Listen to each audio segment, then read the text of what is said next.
In this video, I'm going to be answering the question if you can use Ome TV without logging in. If you find this video helpful, please consider to like this video and subscribe to my channel.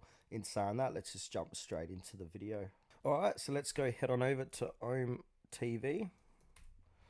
Here it is here, ome.tv.